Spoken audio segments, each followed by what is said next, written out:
सत श्री अकाल। The खालस TV देख रहे सारे दर्शकों का बहुत बहुत स्वागत है। मैं हरशरण कौर। पंजाब भारत ते दुनिया भर दीयां सारियां ताज़ा खबरां दे विच सब तो पहला आपां भारत की गल करांगे, जिथे अज लॉकडाउन दे विच कुछ ढिल दित्ती गई। तीजे गेड़ दे लॉकडाउन दौरान अज तो छोटां ने जिहड़ियां ओह वख-वख सूबियां दे विच शुरू हो गईयां ने। पंजाब सने दूसरे सूबियां अते पंजाब दे शहरां दे विच हलचल चहल पहल है जिहड़ी ओह शुरू हो गई। सवेरे पंजाब दे विच सवेरे 9 बजे तो लैके 1 बजे तक छूट दी गई है। ऑरेंज जोन ते ग्रीन जोन दे विच, रैड जोन ते कंटेनमेंट जोन दे विच कोई छूट नहीं है। सो अज छोटे मोटे कारोबार ने जिहड़े ओह मुड़ तो शुरू होए। असी देखिया जिवें अपणियां अखां दे नाल कि जिहड़े मोची हुंदे ने उन्हां ने भी अपने कारोबार ने जिहड़े शुरू कीते। पेंचर लाउण वाले ने जिहड़े निक्के निक्के कारोबार ने जिहड़े लोकां दे ओह भी अपने कम्मां कारां ते आए, पर देखण नूं मिलिया कि सारियां दे मास्क ने जिहड़े ओह जरूर पहने होए सी। टायरां दीयां दुकानां जां पेट्रोल पंपां की गल कर लईए तां उत्थे भी लोकां दी भीड़ है जिहड़ी ओह दिखण लगी। ओला उबर ड्राइवर भी किते ना किते अपने कम्मां दे उत्ते निकले। साइकिल मकैनिक ते घुमियार ने जिहड़े भांडे वेचण वाले ओह भी दिखे, क्योंकि गर्मी दे मौसम दे विच उन्हां दा काम है जिहड़ा घुमियारां दा ओह चलदा है। बाज़ारां दे विच वाधू भीड़ां दिखियां। साहिबजादा अजीत सिंह नगर मोहाली दे विच कई बाज़ारां दे विच ते बाहर सड़कां दे उत्ते गड्डियां ने जिहड़ियां लोकां दीयां दिखियां। सो सब तो जिहड़ी अहम गल दिखी वो सी शराबियां दियां भीड़ां। ठेकियां दे मूहरे शराबी इन्नियां लंबियां लंबियां लाइनां बना के खड़े सी। वो भीड़ां जिहड़ियां सब नूं हैरान करन वालियां सी। लोकां दियां लंबियां लाइनां, लोकां नहीं शराब दे प्याकड़ां दियां जरूर कहांगे। ते कई थाई तां पुलिस नूं लाठी चार्ज भी करना पिया। दिल्ली पुलिस नूं शराब खरीदण आए लोकां दे विच फासला कायम रखण दे लई हल्का लाठी चार्ज है जिहड़ा ओह करना पिया। राजधानी दे कई इलाकिਆਂ दे ठेके ने ओह भी बंद करवाउणे पए। लॉकडाउन के तीसरे पड़ाव के दौरान असल च कई सूबिया ने शराब की विक्री शुरू की। उहदे विच पंजाब भी शामिल है, चंडीगढ़ भी शामिल है, दिल्ली भी शामिल है तो होर भी बहुत सारे सूबे ने। चंडीगढ़ पुलिस ने दावा किया कि असीं ठेकिਆਂ के मूहरे भीड़ां नहीं लगन देवांगे, पर असीं एक वीडियो द खालस टीवी ते एक रिपोर्ट जिहड़ी कड्ढी उहदे विच तुसीं साफ तौर ते देख सकदे हो कि चंडीगढ़ दे विच भी बहुत लंबियां लाइनां ने जिहड़ियां ओह दिखियां शराब दे प्याकड़ां दियां। ते कई थावां दे उत्ते सोशल डिस्टेंसिंग दियां धज्जियां लोकां ने उड़ा दित्तियां। सो ये साडा मुल्क है जिथे जां तां बिल्कुल ही करफ्यू ला के लोकां नूं घरां दे विच बिठा दित्ता जांदा है। करफ्यू दे विच छूट है तां लोक जरूरी चीज़ां दीयां दुकानां ते जाण दी बजाए ठेकिਆਂ ते जा रहे ने। सो अज दीयां खबरां दे विच असीं तुहानूं डिटेल दे विच ये भी दसांगे कि किहड़े-किहड़े खेतरां दे विच छूट दित्ती गई है, क्योंकि हाले भी बहुत सारे लोग कन्फ्यूज़ ने किहड़ी दुकान खोलनी है नहीं खोलनी। एक होर बहुत जरूरी जानकारी है कि हरेक जोन दे विच कोई भी जोन होवे उहदे विच 65 साल तो वध उम्र दे व्यक्ति ते गर्भवती औरतां ते 10 साल तो छोटे बच्चे ने जिहड़े ओह घरां दे विच ही रहण। एक खास हदायत सरकार ने जारी की है। जे कोई उन्हां नूं सेहत संबंधी कोई समस्या है तां ओह घरों बाहर निकल सकदे ने, चाहे ओह रैड जोन होवे, ग्रीन जोन होवे जां ऑरेंज जोन होवे। ये तीन जिहड़े वर्ग दे हैगे ने लोक, उन्हां ने बाहर बिल्कुल नहीं निकलना। हुण असीं तुहानूं एक चंगी खबर दसदे हां। सानूं 2-3 दिनां तो एक फोन आ रहा सी सतिंदर सिंह नाम दे नौजवान दा। पंजाबी नौजवान, अमृतसर दा रहण वाला, मिस्त्री दा काम करदा यानी तरखान दा काम करदा है। ये हिमाचल दे नगरोटा दे विच गए हुए सी। हिमाचल दे नगरोटा तो तुर के ये उत्थों दे प्रशासन ने इन्हां नूं जिहड़ा पास देता सी, जाण दी जिहड़ी आग्या है वो देती सी। फिर ये हिमाचल तो तुरदे तुरदे पंजाब च एंटर करन लगे। पठानकोट बॉर्डर ते पहुंच के, पर इन्हां कोल पंजाब च एंट्री दा पास नहीं सी। 5 जने सीगे। शाम नूं जदों ये पहुंचे, परसों ते चौथे शाम नूं ये पहुंचे सीगे तां रात नूं इन्हां ने सड़क दे उत्ते ही रात कट्टी। पंजाब पुलिस ने इनकार कर दिता सी। उत्थे आर्मी भी लगी हुई है, बॉर्डर ते आर्मी हुंदी है, तुहानूं पता ही है। सो उन्होंने मना करता कि पहला पंजाब दा पास अरेंज करो, फिर असीं तुहानूं अंदर एंटर होण देंगे सूबे दे विच। सो सानूं उन्होंने संपर्क किया सतिंदर सिंह ने, ते असीं फिर अमृतसर दे DC Shivdular Singh Dhillon they office which call की। DC साहब ने ADC हिमांशु दा नंबर दिता, जिहड़े कि नोडल ऑफिसर नियुक्त किए गए ने अमृतसर दे विच। असीं उन्हां नूं जानकारी दित्ती सतिंदर सिंह समेत 5 नौजवानों की। ते क्योंकि इन्होंने उत्थे बॉर्डर ते ना तो कुछ खाण नूं मिल रहा सी, ना सौण नूं। रात नूं इन्होंने सड़क के उत्ते ही, सड़क के किनारिਆਂ ते पै के ही रात कट्टी।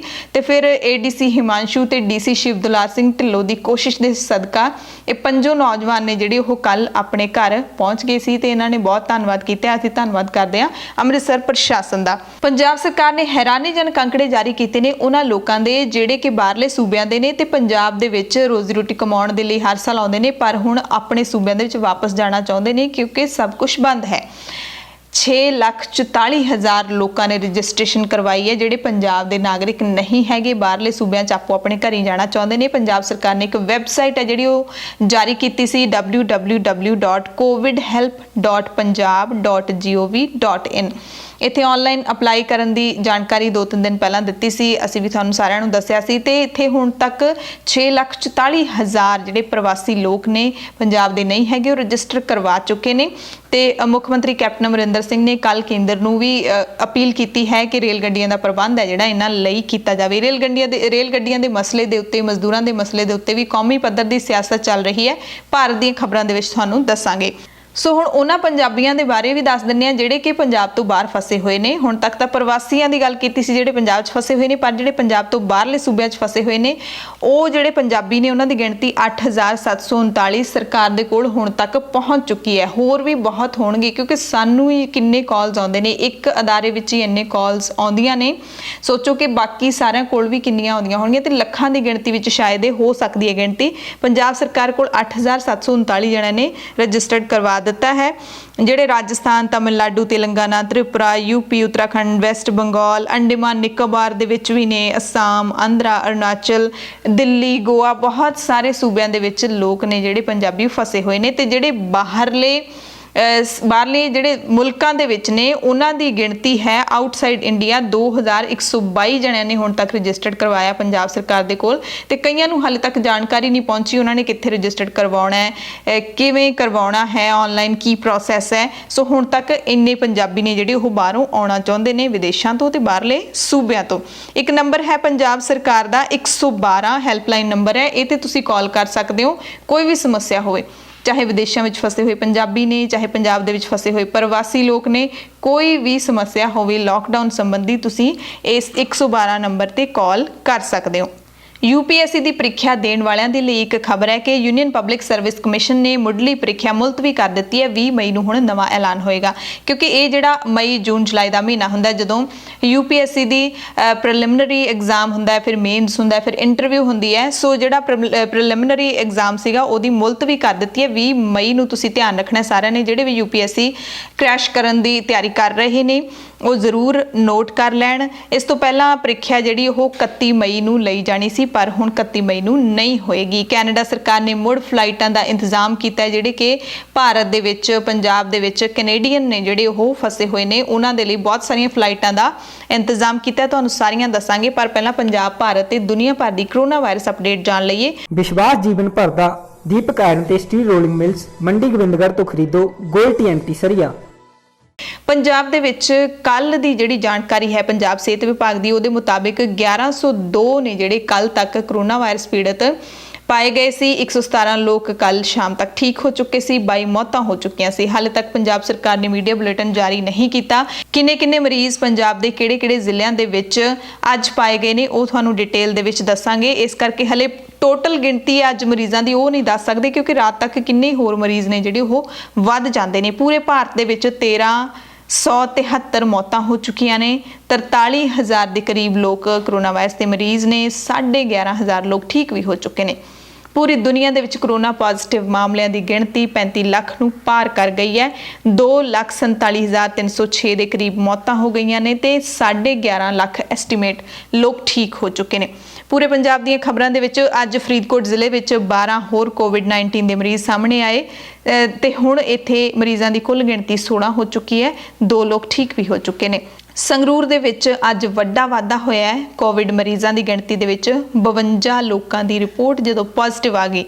ਹੁਣ ਤੱਕ ਕੁੱਲ ਮਰੀਜ਼ ਇੱਥੇ 63 ਹੋ ਚੁੱਕੇ ਨੇ। 3 ਲੋਕ ਨੇ ਜਿਹੜੇ ਉਹ ਤੰਦਰੁਸਤ ਹੋ ਚੁੱਕੇ ਨੇ। ਜਲੰਧਰ ਦੇ ਵਿੱਚ 4 ਹੋਰ ਮਰੀਜ਼ਾਂ ਦੀ ਗਿਣਤੀ ਦੇ ਨਾਲ ਕੁੱਲ ਗਿਣਤੀ 128 ਹੋ ਗਈ ਹੈ। ਬਹੁਤ ਵੱਡੀ ਗਿਣਤੀ ਜਲੰਧਰ ਦੇ ਵਿੱਚ। ਧੂਰੀ ਦੇ ਵਿੱਚ 18 ਨਵੇਂ ਕੇਸ ਸਾਹਮਣੇ ਆਏ ਨੇ। ਫਿਰੋਜ਼ਪੁਰ ਦੇ ਵਿੱਚ 13 ਨਵੇਂ ਕੇਸ ਆਏ ਨੇ ਤੇ ਹੁਣ ਜ਼ਿਲ੍ਹੇ ਦੇ ਵਿੱਚ 39 ਹੋ ਗਈ ਹੈ ਮਰੀਜ਼ਾਂ ਦੀ ਗਿਣਤੀ। ਪੰਜਾਬ ਦੇ ਸਿਹਤ ਮੰਤਰੀ ਬਲਵੀਰ ਸਿੰਘ ਸਿੱਧੂ ਉਹਨਾਂ ਨੇ PPL ਟੈਸਟ ਨਾ ਕਰਨ ਕਰਕੇ ਮਹਾਰਾਸ਼ਟਰ ਸਰਕਾਰ ਨੂੰ ਜ਼ਿੰਮੇਵਾਰ ਠਹਿਰਾਇਆ। ਉਹਨਾਂ ਨੇ ਕਿਹਾ ਕਿ ਪੰਜਾਬ ਦੇ ਵਿੱਚ ਜਿਹੜੇ ਇੰਨੇ ਕੇਸ ਵਧ ਰਹੇ ਨੇ ਉਸ ਦੇ ਲਈ ਜ਼ਿੰਮੇਵਾਰ ਮਹਾਰਾਸ਼ਟਰ ਸਰਕਾਰ ਹੈ ਜਿਨ੍ਹਾਂ ਨੇ PPL ਟੈਸਟ ਨਹੀਂ ਕੀਤੇ ਸੰਗਤ ਦੇ। ਜੇ ਟੈਸਟ ਨਹੀਂ ਕੀਤੇ ਸੀ ਤਾਂ ਉਹਨਾਂ ਨੂੰ ਪੰਜਾਬ ਨੂੰ ਸਹੀ ਜਾਣਕਾਰੀ ਦੇਣੀ ਚਾਹੀਦੀ, ਪਰ ਕੀ ਪੰਜਾਬ ਨੇ ਮਹਾਰਾਸ਼ਟਰ ਸਰਕਾਰ ਤੋਂ ਇਸ ਦੀ ਜਾਣਕਾਰੀ ਲੈਣ ਦੀ ਕੋਸ਼ਿਸ਼ ਕੀਤੀ? ਇਹ ਵੀ ਸਵਾਲ ਖੜਾ ਹੁੰਦਾ ਹੈ। ਉਸ ਤੋਂ ਬਾਅਦ ਗੱਲ ਕਰ ਲੈਂਦੇ ਹਾਂ ਕੈਨੇਡਾ ਦੀ, ਜਿੱਥੇ ਬਰੈਂਪਟਨ ਦੇ ਵਿੱਚ ਪਰਿਵਾਰ ਸਮੇਤ ਰਹਿੰਦੇ ਇੱਕ ਪੰਜਾਬੀ ਦੀ ਕੋਵਿਡ-19 ਦੇ ਨਾਲ ਮੌਤ ਹੋ ਗਈ ਹੈ। ਮੂਲ ਰੂਪ ਦੇ ਵਿੱਚ ਇਹ ਪੰਜਾਬ ਦੇ ਸਮਰਾਲਾ ਦੇ ਨੇੜਲੇ ਕੋਟਾਲਾ ਪਿੰਡ ਦੇ ਰਹਿਣ ਵਾਲੇ ਸੀ। 62 ਸਾਲ ਦੇ ਉਜਾਗਰ ਸਿੰਘ ਸੀਗੇ। 10 ਕੁ ਸਾਲ ਪਹਿਲਾਂ ਜਾ ਕੇ ਕੈਨੇਡਾ ਵਸੇ ਸੀਗੇ। ਕੁਝ ਦਿਨ ਪਹਿਲਾਂ ਹੀ ਇਹਨਾਂ ਨੂੰ ਕੋਵਿਡ-19 ਦੀ ਬਿਮਾਰੀ ਹੋਣ ਦਾ ਪਤਾ ਲੱਗਿਆ ਸੀ।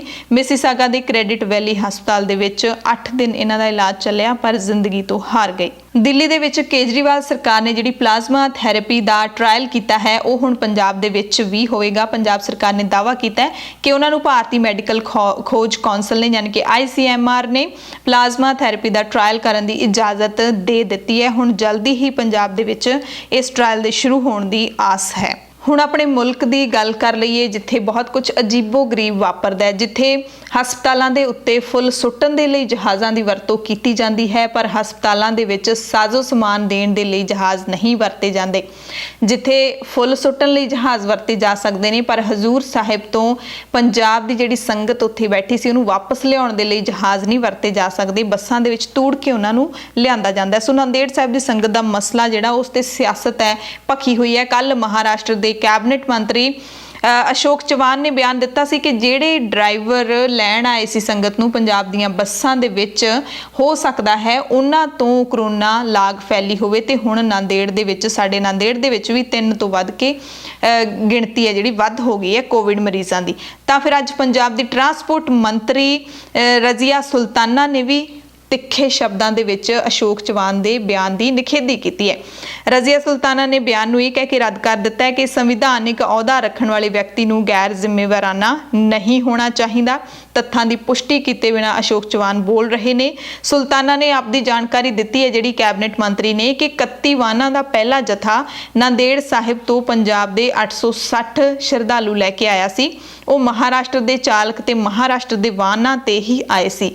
ਇਹ ਗੱਲ ਬਿਲਕੁਲ ਠੀਕ ਹੈ ਕਿ ਜਿਹੜੇ ਪਹਿਲਾਂ ਮੱਧ ਪ੍ਰਦੇਸ਼ ਦੇ ਵਿੱਚ ਫਸੇ ਸੀ, ਅਸੀਂ ਵੀ ਖਬਰਾਂ ਚਲਾਈਆਂ ਸੀਗੀਆਂ, ਉਸ ਤੋਂ ਬਾਅਦ ਹੀ ਸਰਕਾਰਾਂ ਹਰਕਤ ਦੇ ਵਿੱਚ ਆਈਆਂ ਸੀ, ਤਾਂ ਉਹ ਨਿੱਜੀ ਟੈਕਸੀਆਂ ਕਰਕੇ ਆਏ ਸੀ ਜਿਹੜੀਆਂ ਮਹਾਰਾਸ਼ਟਰ ਦੀਆਂ ਸੀ, ਮਹਾਰਾਸ਼ਟਰ ਦੇ ਹੀ ਡਰਾਈਵਰ ਸੀ। ਉਹਨਾਂ ਕਿਹਾ ਕਿ ਸ਼ਰਧਾਲੂਆਂ ਦੇ ਪਹਿਲੇ 3 ਸਮੂਹ ਜੋ ਨਿੱਜੀ ਬੱਸਾਂ ਟੈਕਸੀਆਂ ਰਾਹੀਂ ਆਏ ਸੀ, ਉਹਨਾਂ ਦਾ ਪ੍ਰਬੰਧ ਨਾਂਦੇੜ ਸਾਹਿਬ ਵੱਲੋਂ ਹੀ ਕੀਤਾ ਗਿਆ ਸੀ। ਤੇ ਤਖਤ ਸ੍ਰੀ ਹਜ਼ੂਰ ਸਾਹਿਬ ਟਰੱਸਟ ਵੱਲੋਂ ਭੇਜੀਆਂ ਗਈਆਂ 7 ਬੱਸਾਂ ਦੇ ਪਹਿਲੇ ਜਥੇ ਨੇ 23 ਅਪ੍ਰੈਲ ਦੀ ਰਾਤ ਨੂੰ ਆਪਣੀ ਯਾਤਰਾ ਸ਼ੁਰੂ ਕੀਤੀ ਸੀ। 11 ਟੈਂਪੂਆਂ ਦਾ ਦੂਜਾ ਜਥਾ, ਜਿਹਦਾ ਪ੍ਰਬੰਧ ਬਾਬਾ ਬਲਵਿੰਦਰ ਸਿੰਘ ਨੇ ਕੀਤਾ ਸੀ, ਸਾਡੀ ਜਾਣਕਾਰੀ ਦੇ ਮੁਤਾਬਿਕ, ਇਹਨਾਂ ਨੇ ਚਾਹੇ ਨਹੀਂ ਮੈਂਸ਼ਨ ਕੀਤਾ, ਉਹ 24 ਅਪ੍ਰੈਲ ਨੂੰ ਮਹਾਰਾਸ਼ਟਰ ਤੋਂ ਚੱਲ ਕੇ 26 ਅਪ੍ਰੈਲ ਨੂੰ ਪੰਜਾਬ ਪਹੁੰਚਿਆ ਸੀ। ਫਿਰ 13 ਬੱਸਾਂ ਦੇ ਤੀਜੇ ਜਥੇ ਨੇ 25 ਅਪ੍ਰੈਲ ਦੇਰ ਰਾਤ ਤੇ 26 ਅਪ੍ਰੈਲ ਨੂੰ ਸਵੇਰੇ ਸ਼੍ਰੀ ਹਜ਼ੂਰ ਸਾਹਿਬ ਤੋਂ ਪੰਜਾਬ ਦੀ ਯਾਤਰਾ ਜਿਹੜੀ ਸ਼ੁਰੂ ਕੀਤੀ, ਤੇ ਇਹ ਬੱਸਾਂ 27 ਅਪ੍ਰੈਲ ਤੇ 28 ਅਪ੍ਰੈਲ ਨੂੰ ਸਵੇਰੇ ਪੰਜਾਬ ਦੇ ਵਿੱਚ ਪਹੁੰਚੀਆਂ। ਸੋ ਇਹਨਾਂ ਨੇ ਆਪਣਾ ਸਪਸ਼ਟੀਕਰਨ ਹੈ ਜਿਹੜਾ ਉਹ ਦਿੱਤਾ ਹੈਗਾ। ਸੋ ਸੱਚਖੰਡ ਸ੍ਰੀ ਹਜ਼ੂਰ ਸਾਹਿਬ ਤੋਂ ਆਈ ਸੰਗਤ ਨੂੰ ਸਾਂਭਣ ਦੇ ਪ੍ਰਬੰਧ ਦੇ ਵਿੱਚ ਪੰਜਾਬ ਸਰਕਾਰ ਦੇ ਨਾਲ ਕੀ SGPC ਵੀ ਫੇਲ ਹੋਈ ਹੈ, ਇਹ ਅਸੀਂ ਪੜਤਾਲ ਕੀਤੀ ਹੈ ਆਪਣੀ ਖਾਸ ਰਿਪੋਰਟ ਦੇ ਵਿੱਚ। ਤੁਸੀਂ ਦੇਖ ਸਕਦੇ ਹੋ ਦਾ ਖਾਲਸ ਟੀਵੀ ਦੇ YouTube ਚੈਨਲ ਤੇ, ਕਿ ਕਿਵੇਂ ਸਿੱਖਾਂ ਦੀ ਸ਼੍ਰੋਮਣੀ ਸੰਸਥਾ ਹੋਣ ਦਾ ਦਾਅਵਾ ਕਰਨ ਵਾਲੀ ਕਮੇਟੀ ਵੀ ਮਹਾਮਾਰੀ ਦੇ ਪੂਰੇ ਦੌਰ ਦੇ ਦੌਰਾਨ ਸਿਰਫ ਲੰਗਰ ਸੇਵਾ ਨੂੰ ਛੱਡ ਕੇ ਸਿੱਖ ਸੰਗਤ ਨੂੰ ਸਾਂਭਣ ਦੇ ਮਸਲੇ ਵਿੱਚ ਫੇਲ ਰਹੀ ਹੈ। ਖਾਸ ਰਿਪੋਰਟ ਤੁਸੀਂ ਦੇਖ ਸਕਦੇ ਹੋ। ਉਧਰ ਚੰਡੀਗੜ੍ਹ ਦੇ ਵਿੱਚ ਸਿੱਖ ਬੁੱਧੀਜੀਵੀਆਂ ਨੇ ਵੀ ਇਸ ਪੂਰੇ ਮਸਲੇ ਤੇ ਆਪਣਾ ਬਿਆਨ ਜਾਰੀ ਕੀਤਾ ਹੈ। ਉਹਨਾਂ ਕਿਹਾ ਕਿ ਮੁਲਕ ਦੇ ਮੀਡੀਆ ਨੇ ਮੁਸਲਮਾਨਾਂ ਅਤੇ ਸਿੱਖਾਂ ਨੂੰ ਜਾਣਬੁੱਝ ਕੇ ਨਿਸ਼ਾਨਾ ਬਣਾਇਆ। ਬੁੱਧੀਜੀਵੀਆਂ ਮੁਤਾਬਿਕ ਮੁਲਕ ਦਾ ਬਹੁਗਿਣਤੀ ਮੀਡੀਆ ਅਚਾਨਕ ਲਾਏ ਗਏ ਲਾਕਡਾਊਨ ਦੇ ਕਾਰਨ ਮੁਲਕ ਦੀਆਂ ਵੱਖ-ਵੱਖ ਥਾਵਾਂ ਤੇ ਫਸੇ ਹੋਏ ਕਰੋੜਾਂ ਪ੍ਰਵਾਸੀ ਮਜ਼ਦੂਰ ਅਤੇ ਹੋਰ ਲੋਕਾਂ ਨੂੰ ਫਸਾਉਣ ਵਾਲੀ ਮੋਦੀ ਸਰਕਾਰ ਨੂੰ ਦੋਸ਼ੀ ਠਹਿਰਾਉਣ ਦੀ ਬਜਾਏ ਘੱਟ ਗਿਣਤੀ ਮੁਸਲਿਮ ਤੇ ਸਿੱਖ ਭਾਈਚਾਰੇ ਨੂੰ ਨਿਸ਼ਾਨਾ ਬਣਾਉਣ ਤੇ ਤੁਲਿਆ ਹੋਇਆ। ਉਹਨਾਂ ਨੇ ਮੀਡੀਆ ਦੇ ਇਸ ਵਿਹਾਰ ਨੂੰ ਲੋਕਾਂ ਦਾ ਅਪਰਾਧਿਕ ਤੌਰ ਤੇ ਸ਼ੋਸ਼ਣ ਕਰਨ ਦੇ ਬਰਾਬਰ ਦੱਸਿਆ। ਉਹਨਾਂ ਕਿਹਾ ਕਿ ਮੀਡੀਆ ਨੇ ਇਸ ਤੋਂ ਪਹਿਲਾਂ ਮੁਸਲਮਾਨਾਂ ਦੇ ਵਿਰੁੱਧ ਤਬਲੀਗੀ ਜਿਹਾਦ ਵਰਗੀ ਅੱਤਵਾਦ ਨਾਲ ਸੰਬੰਧਿਤ ਸ਼ਬਦਾਵਲੀ ਦੀ ਵਰਤੋਂ ਕੀਤੀ, ਜਿਹੜੀ ਕਿ ਟੋਟਲੀ ਸਿਆਸੀ ਤੌਰ ਤੇ ਪ੍ਰੇਰਿਤ ਸੀ ਇਹਨਾਂ ਦਾ ਏਜੰਡਾ, ਤੇ ਹੁਣ ਮੋਦੀ ਸਰਕਾਰ ਸਿੱਖ ਸ਼ਰਧਾਲੂਆਂ ਨੂੰ ਬਲੀ ਦਾ ਬੱਕਰਾ ਬਣਾ ਰਿਹਾ ਹੈ। ਚੰਡੀਗੜ੍ਹ ਦੀ ਗੱਲ ਕਰ ਲੈਂਦੇ ਹਾਂ, ਜਿੱਥੇ ਅੱਜ ਫਿਰ 5 ਹੋਰ ਲੋਕ ਕਰੋਨਾ ਪੋਜ਼ਿਟਿਵ ਪਾਏ ਗਏ, ਜਿਹੜੇ ਕਿ ਇੱਕੋ ਹੀ ਪਰਿਵਾਰ ਦੇ ਮੈਂਬਰ ਨੇ ਤੇ ਸੈਕਟਰ 26 ਦੀ ਬਾਪੂ ਧਾਮ ਕਲੋਨੀ ਦੇ ਵਿੱਚ ਹੀ ਰਹਿਣ ਵਾਲੇ ਨੇ। ਸ਼ਹਿਰ ਦੇ ਵਿੱਚ ਹੁਣ ਪੋਜ਼ਿਟਿਵ ਪੀੜਤਾਂ ਦਾ ਅੰਕੜਾ 102 ਤੇ ਪਹੁੰਚ ਗਿਆ। ਸ਼੍ਰੋਮਣੀ ਅਕਾਲੀ ਦਲ ਨੇ ਚੰਡੀਗੜ੍ਹ ਪ੍ਰਸ਼ਾਸਨ ਦੇ ਕਰਫਿਊ ਹਟਾਉਣ ਦੇ ਫੈਸਲੇ ਦਾ ਸਵਾਗਤ ਕੀਤਾ ਹੈ। ਡਾਕਟਰ ਦਲਜੀਤ ਸਿੰਘ ਚੀਮਾ ਨੇ ਕਿਹਾ ਕਿ ਇਸ ਦੀ ਬਹੁਤ ਜ਼ਿਆਦਾ ਲੋੜ ਸੀ, ਇਸ ਨਾਲ ਹਾਲਾਤ ਆਮ ਵਰਗੇ ਹੋਣ ਵਿੱਚ ਮਦਦ ਮਿਲੇਗੀ। ਚੰਡੀਗੜ੍ਹ ਦੇ ਵਿੱਚ ਹੀ ਰਹਿੰਦੇ ਨੇ ਤਕਰੀਬਨ ਸਾਰੇ ਜਿਹੜੇ ਪੰਜਾਬ ਦੀ ਕੈਬਨਿਟ ਹੈ ਜਾਂ ਫਿਰ ਪੰਜਾਬ ਦੇ ਵੱਡੇ ਲੀਡਰ ਨੇ। ਪੰਜਾਬ ਦੇ ਵਿੱਚ 67% ਦੀ ਕਣਕ ਦੀ ਖਰੀਦ ਮੁਕੰਮਲ ਕਰ ਲਈ ਗਈ ਹੈ। ਮੁੱਖ ਮੰਤਰੀ ਕੈਪਟਨ ਅਮਰਿੰਦਰ ਸਿੰਘ ਨੇ ਇਸ ਦੀ ਜਾਣਕਾਰੀ ਦਿੱਤੀ ਹੈ ਕਿ ਪਿਛਲੇ 19 ਦਿਨਾਂ ਦੇ ਵਿੱਚ 91 ਲੱਖ ਮੀਟ੍ਰਿਕ ਟਨ ਕਣਕ ਦੀ ਖਰੀਦ ਅਸੀਂ ਕਰ ਲਈ ਹੈ ਤੇ 67% ਦੀ ਟੀਚਾ ਹੈ ਖਰੀਦ ਦਾ ਉਹ ਅਸੀਂ ਪੂਰਾ ਕਰ ਲਿਆ। ਬਠਿੰਡਾ ਤੋਂ ਖਬਰ ਹੈ ਜਿੱਥੇ ਨਸ਼ਾ ਛੁਡਾਊ ਕੇਂਦਰ ਦੇ ਬਾਹਰ ਨਸ਼ੇੜੀਆਂ ਨੇ ਧਰਨਾ ਲਾ ਦਿੱਤਾ, ਨਾਅਰੇਬਾਜ਼ੀ ਕੀਤੀ। ਇਲਜ਼ਾਮ ਹੈ ਕਿ ਨਾ ਤਾਂ ਉਹਨਾਂ ਨੂੰ ਨਸ਼ਾ ਮਿਲ ਰਿਹਾ ਹੈ ਤੇ ਨਾ ਹੀ ਨਸ਼ਾ ਛੁਡਾਊ ਕੇਂਦਰ ਦੇ ਵਿੱਚ ਦਵਾਈ ਮਿਲ ਰਹੀ ਹੈ। ਉਹਨਾਂ ਪੰਜਾਬ ਸਰਕਾਰ ਤੋਂ ਮੰਗ ਕੀਤੀ ਹੈ ਕਿ ਉਹਨਾਂ ਨੂੰ ਗੋਲੀ ਮਾਰ ਕੇ ਮਾਰ ਦਿੱਤਾ ਜਾਵੇ। ਇਹਨਾਂ ਨਸ਼ੇੜੀਆਂ ਦੀ ਸਮੱਸਿਆ ਜ਼ਾਹਿਰ ਤੌਰ ਤੇ ਸੱਚ ਦਿਖਾਈ ਦਿੰਦੀ ਹੈ ਕਿਉਂਕਿ ਨਸ਼ਾ ਛੱਡਣ ਦੇ ਲਈ 2.25 ਲੱਖ ਦੇ ਕਰੀਬ ਨਸ਼ੇੜੀਆਂ ਨੂੰ ਪੰਜਾਬ ਵਿਚਲੇ 181 ਸਰਕਾਰੀ ਓਟ ਸੈਂਟਰਾਂ ਰਾਹੀਂ ਦਵਾਈ ਦੇਣ ਵਾਲੇ ਮੁਲਾਜ਼ਮ ਨੇ ਜਿਹੜੇ ਉਹ ਅੱਜ ਅਣਮਿੱਥੇ ਸਮੇਂ ਤੋਂ ਹੜਤਾਲ ਤੇ ਚਲੇ ਗਏ ਨੇ। ਮੁਲਾਜ਼ਮਾਂ ਦੀਆਂ ਮੰਗਾਂ ਨੇ ਕਿ ਉਹਨਾਂ ਨੂੰ ਰੈਗੂਲਰ ਕੀਤਾ ਜਾਏ, ਪੱਕੇ ਕੀਤਾ ਜਾਏ, ਹੋਰ ਵੀ ਉਹਨਾਂ ਦੀਆਂ ਕਈ ਮੰਗਾਂ ਨੇ ਜਿਸ ਕਰਕੇ ਉਹਨਾਂ ਨੇ ਹੜਤਾਲ ਕੀਤੀ ਹੈ। ਪਰ ਨਸ਼ੇੜੀ ਉਸ ਤੋਂ ਬਾਅਦ ਜ਼ਰੂਰ ਤੜਫ ਰਹੇ ਨੇ। ਜਲੰਧਰ ਤੋਂ ਖਬਰ ਹੈ ਜਿੱਥੇ ਪੰਜਾਬੀ ਗਾਇਕ ਰਣਜੀਤ ਬਾਵਾ ਦੇ ਖਿਲਾਫ ਕੇਸ ਦਰਜ ਕੀਤਾ ਗਿਆ। ਇਲਜ਼ਾਮ ਹੈ ਕਿ ਰਣਜੀਤ ਬਾਵਾ ਨੇ ਹੁਣੇ 2 ਦਿਨ ਪਹਿਲਾਂ YouTube ਤੇ ਇੱਕ ਗਾਣਾ ਰਿਲੀਜ਼ ਕੀਤਾ ਹੈ ਜਿਸ ਦਾ ਨਾਮ ਹੈ ਮੇਰਾ ਕੀ ਕਸੂਰ। ਇਸ ਦੇ ਵਿੱਚ ਹਿੰਦੂ ਧਰਮ ਦੀਆਂ ਭਾਵਨਾਵਾਂ ਨੂੰ ਠੇਸ ਪਹੁੰਚਾਈ ਗਈ ਹੈ। ਇਸ ਕਰਕੇ ਥਾਣੇ ਦੇ ਵਿੱਚ ਕੇਸ ਦਰਜ ਕਰਵਾਇਆ ਗਿਆ। ਪੰਜਾਬ ਯੁਵਾ ਭਾਜਪਾ ਦੇ ਮੀਡੀਆ ਇੰਚਾਰਜ ਤੇ ਐਡਵੋਕੇਟ ਅਸ਼ੋਕ ਸਰੀਨ ਹਿੱਕੀ ਨੇ ਜਲੰਧਰ ਸ਼ਹਿਰ ਦੇ ਥਾਣਾ 3 ਵਿੱਚ ਇਹ ਸ਼ਿਕਾਇਤ ਹੈ ਜਿਹੜੀ ਦਰਜ ਕਰਵਾਈ ਹੈ। ਰਣਜੀਤ ਬਾਵਾ ਤੋਂ ਬਾਅਦ ਹੁਣ ਇੱਕ ਹੋਰ ਗਾਇਕ ਦੀ ਗੱਲ ਕਰ ਲੈਂਦੇ ਆ, ਸਿੱਧੂ ਮੂਸੇਵਾਲਾ। ਪੰਜਾਬ ਪੁਲਿਸ ਆਟੋਮੈਟਿਕ ਹਥਿਆਰਾਂ ਵਿੱਚ ਸਭ ਤੋਂ ਵੱਧ ਮਾਰੂ ਗਿਣੀ ਜਾਣ ਵਾਲੀ ਬੰਦੂਕ AK-47 ਦੇ ਨਾਲ ਗਾਇਕ ਸਿੱਧੂ ਮੂਸੇਵਾਲਾ ਨੂੰ ਸਿਖਲਾਈ ਦੇ ਰਹੀ ਹੈ। ਇੱਕ ਵੀਡੀਓ ਦਰਅਸਲ ਵਾਇਰਲ ਹੋ ਰਹੀ ਹੈ ਸੋਸ਼ਲ ਮੀਡੀਆ ਤੇ ਜਿਸ ਦੇ ਵਿੱਚ ਸਿੱਧੂ ਮੂਸੇਵਾਲਾ AK-47 ਰਾਈਫਲ ਚਲਾ ਰਿਹਾ ਤੇ ਉਸ ਦੇ ਨਾਲ ਖੜੇ ਪੁਲਿਸ ਅਧਿਕਾਰੀ ਸਿੱਧੂ ਮੂਸੇਵਾਲੇ ਨੂੰ ਨਿਰਦੇਸ਼ ਦੇ ਰਹੇ ਨੇ। ਹੈਰਾਨੀ ਦੀ ਗੱਲ ਹੈ ਕਿ ਪੰਜਾਬ ਪੁਲਿਸ ਨੇ ਹੀ ਸਿੱਧੂ ਮੂਸੇਵਾਲੇ ਦੇ ਖਿਲਾਫ ਹਥਿਆਰਾਂ ਨੂੰ ਉਤਸ਼ਾਹਿਤ ਕਰਨ ਦੇ ਇਲਜ਼ਾਮ ਹੇਠ ਕੇਸ ਵੀ ਦਰਜ ਕੀਤਾ ਹੋਇਆ ਹੈ ਮਾਨਸਾ ਦੇ ਵਿੱਚ। ਨਾਲ ਹੀ ਇਹਦੇ ਇੱਕ ਹੋਰ ਗਾਇਕ ਹੈ ਉਸ ਦੇ ਖਿਲਾਫ ਵੀ ਦਰਜ ਕੀਤਾ ਹੋਇਆ ਕਿ ਹਥਿਆਰਾਂ ਨੂੰ ਪ੍ਰਮੋਟ ਕਰਦੇ ਨੇ।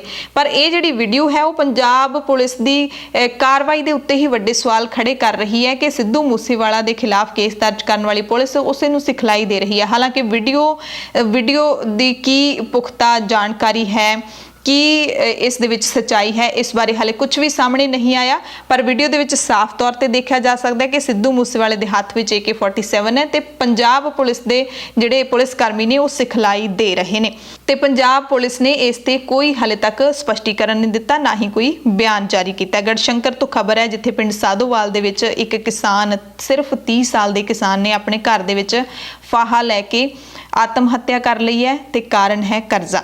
ਅਹਿਮ ਖਬਰ ਦੱਸ ਦਈਏ ਕਿ ਭਾਰਤ ਦੇ ਵਿੱਚ ਫਸੇ ਹੋਏ ਕੈਨੇਡੀਅਨ ਨਾਗਰਿਕ ਨੇ ਉਹਨਾਂ ਦੇ ਲਈ ਕੈਨੇਡਾ ਦੀ ਸਰਕਾਰ ਨੇ ਹੁਣ ਫਿਰ ਤੋਂ ਹੋਰ ਫਲਾਈਟਾਂ ਦਾ ਐਲਾਨ ਕੀਤਾ ਹੈ। ਚੌਥੇ ਫੇਜ਼ ਦੀਆਂ ਫਲਾਈਟਾਂ ਨੇ 13 ਹੋਰ ਉਡਾਨਾਂ ਨੇ ਜਿਹੜੀਆਂ ਭਾਰਤ ਤੋਂ ਕੈਨੇਡੀਅਨ ਨਾਗਰਿਕਾਂ ਨੂੰ ਲੈ ਕੇ ਉੱਡਣਗੀਆਂ।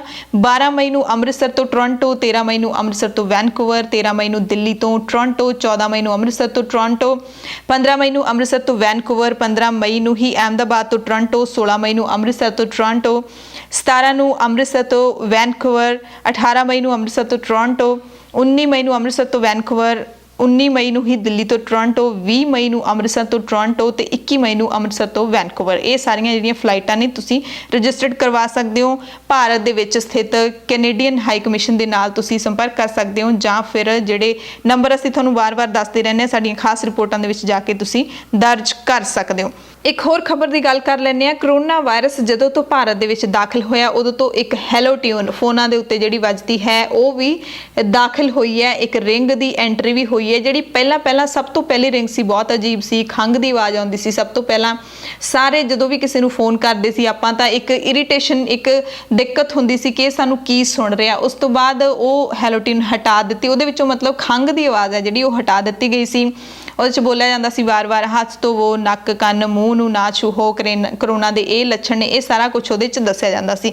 ਪਰ ਪੰਜਾਬ ਦੇ ਵਿੱਚ ਹੁਣ ਇਹ ਮੈਸੇਜ ਹੈ ਜਿਹੜਾ ਉਹ ਬਦਲ ਗਿਆ। ਤਕਰੀਬਨ ਤੁਸੀਂ ਹੁਣ ਫੋਨ ਕਰਦੇ ਹੋਵੋਗੇ ਕਿਸੇ ਨੂੰ ਤਾਂ ਤੁਹਾਨੂੰ ਅੱਗੇ ਜਿਹੜੀ ਹੈਲੋ ਟਿਊਨ ਰਿੰਗ ਹੈ ਜਿਹੜੀ ਉਹ ਸੁਣਦੀ ਹੈ ਕਿ ਕਰੋਨਾ ਮਹਾਮਾਰੀ ਵਿੱਚ ਸਭ ਤੋਂ ਅਹਿਮ ਹੈ ਅਸੀਂ ਬਿਮਾਰੀ ਦੇ ਨਾਲ ਲੜਨਾ ਹੈ, ਮਰੀਜ਼ਾਂ ਦੇ ਨਾਲ ਨਹੀਂ ਲੜਨਾ। ਇਸ ਕਰਕੇ ਸ਼ਾਇਦ ਕੀਤਾ ਗਿਆ ਕਿਉਂਕਿ ਭਾਰਤ ਦੇ ਵਿੱਚ ਕੁਝ ਘੱਟ ਗਿਣਤੀਆਂ ਦੇ ਉੱਤੇ ਨਿਸ਼ਾਨਾ ਬਣਾਇਆ ਜਾ ਰਿਹਾ ਹੈ, ਕੁਝ ਘੱਟ ਗਿਣਤੀਆਂ ਨੂੰ ਲੈ ਕੇ ਇੱਕ ਏਜੰਡੇ ਦੇ ਨਾਲ ਕੰਮ ਕੀਤਾ ਜਾ ਰਿਹਾ ਹੈ ਮੀਡੀਆ ਦੇ ਵੱਲੋਂ ਵੀ ਤੇ ਸਮਾਜ ਦੇ ਕੁਝ ਲੋਕਾਂ ਦੇ ਵੱਲੋਂ ਵੀ।